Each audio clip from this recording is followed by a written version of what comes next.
നമസ്കാരം. ഓൺലൈനിലൂടെ കുറഞ്ഞ പലിശയ്ക്ക് വായ്പ വാഗ്ദാനം ചെയ്ത് സ്ത്രീകളെ കൊടുക്കുകയും പിന്നീട് അവരുടെ സ്വകാര്യ ചിത്രങ്ങൾ കൈക്കലാക്കി ഭീഷണിപ്പെടുത്തി ലക്ഷക്കണക്കിന് രൂപ തട്ടിയെടുക്കുകയും ചെയ്ത സംഘത്തിലെ മുഖ്യപ്രതിയും ലിവിംഗ് ടുഗദർ പങ്കാളിയും പിടിയിലായി. ആലപ്പുഴ അമ്പലപ്പുഴ സ്വദേശി ബിബിൻ ജോൺസൺ, പങ്കാളിയായ സൗമ്യദാസ് എന്നിവരെയാണ് 3 മാസം നീണ്ട രഹസ്യാന്വേഷണത്തിനൊടുവിൽ ആലപ്പുഴയിലെ ലോഡ്ജിൽ നിന്ന് Palakkad cyber crime police arrest ചെയ്തത്. പാലക്കാട് സ്വദേശിനിയായ യുവതി നൽകിയ പരാതിയെ തുടർന്നാണ് അന്വേഷണം ആരംഭിച്ചത്. കേസിന്റെ സ്വഭാവം കണക്കിലെടുത്ത് പ്രത്യേക അന്വേഷണ സംഘം രൂപീകരിച്ച പോലീസ് ഡിജിറ്റൽ തെളിവുകൾ പരമാവധി മറച്ചുവെച്ച് പ്രവർത്തിച്ച പ്രതികളെ ഒടുവിൽ കുടുക്കുകയായിരുന്നു. നിരവധി ജില്ലകളിലായി വ്യാപിച്ചിരിക്കുന്ന ഓൺലൈൻ തട്ടിപ്പ് ശൃംഖലയാണ് ഇതിലൂടെ പുറത്തു വന്നതെന്ന് പോലീസ് അറിയിച്ചു. മഹാലക്ഷ്മി ഫിനാൻസ് എന്ന പേരിൽ സമൂഹമാധ്യമങ്ങളിൽ വ്യാജ പരസ്യങ്ങൾ നൽകിയാണ് പ്രതികൾ ഇരകളെ കണ്ടെത്തിയിരുന്നത്.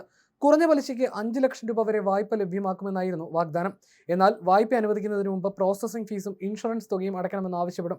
പണം നൽകാൻ കഴിയാത്ത സ്ത്രീകളെ മാനസികമായി സ്വാധീനിച്ച് വിശ്വാസം നേടിയ ശേഷം സ്വകാര്യ ചിത്രങ്ങളും നഗ്ന ദൃശ്യങ്ങളും കൈക്കലാക്കിയായിരുന്നു അടുത്ത ഘട്ടം. പിന്നീട് ഈ ചിത്രങ്ങൾ സമൂഹമാധ്യമങ്ങളിൽ പ്രചരിപ്പിക്കുമെന്ന് ഭീഷണിപ്പെടുത്തി പണം തട്ടുകയായിരുന്നു പ്രതികളുടെ രീതി. പരാതിക്കാരിയായ പാലക്കാട് സ്വദേശിനിയോടും 5 ലക്ഷം രൂപയുടെ വായ്പ വാഗ്ദാനം ചെയ്ത ശേഷം 75,000 മുതൽ 95,000 രൂപ വരെ പ്രോസസ്സിംഗ് ഫീസും ഇൻഷുറൻസ് തുകയും ആവശ്യപ്പെട്ടിരുന്നു. സാമ്പത്തിക ബുദ്ധിമുട്ട് അറിയിച്ചതോടെ സഹായിക്കാമെന്ന് പറഞ്ഞ് ആത്മബന്ധം സ്ഥാപിച്ച ശേഷമാണ് യുവതിയുടെ സ്വകാര്യ ദൃശ്യങ്ങൾ കൈവശപ്പെടുത്തി ബ്ലാക്ക്മെയിൽ ആരംഭിച്ചത്.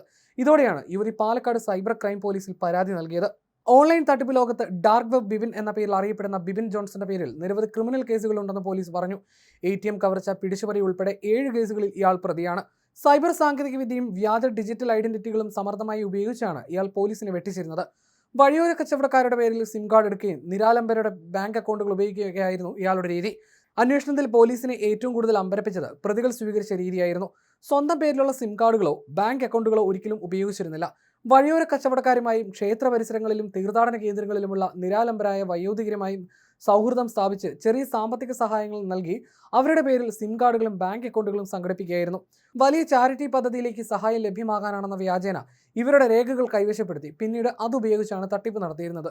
അന്വേഷണം നടത്തിയപ്പോൾ സിം കാർഡുകളുടെയും അക്കൗണ്ടുകളുടെയും യഥാർത്ഥ ഉടമകൾക്ക് തട്ടിപ്പിനെക്കുറിച്ച് യാതൊരു അറിവുമില്ലായിരുന്നുവെന്ന് പോലീസ് കണ്ടെത്തി. ഒരു തട്ടിപ്പ് പൂർത്തിയായാൽ ഉപയോഗിച്ച മൊബൈൽ ഫോണുകളും സിം കാർഡുകളും ദൂരസ്ഥലങ്ങളിൽ ഉപേക്ഷിക്കുകയോ നശിപ്പിക്കുകയോ ചെയ്യുന്നതായിരുന്നു പ്രതികളുടെ പതിവ്. പിന്നീട് പുതിയ സിം കാർഡുകളും ബാങ്ക് അക്കൗണ്ടുകളും ഉപയോഗിച്ച് വീണ്ടും വ്യാജ സമൂഹമാധ്യമ പേജുകൾ സൃഷ്ടിച്ച് പുതിയ ഇരകളെ കണ്ടെത്തി. സ്ഥിരം വീടോ സ്ഥിരം ഫോൺ നമ്പറോ ഉപയോഗിക്കാതെ വാടക വീടുകളിൽ മാറി മാറി താമസിക്കുകയും സഞ്ചരിച്ചിരുന്ന വാഹനം ഇടയ്ക്കിടെ മാറ്റുകയും ചെയ്തിരുന്നു പ്രതികൾ. ഇതാണ് അന്വേഷണത്തെ ഏറെ സങ്കീർണമാക്കിയത്.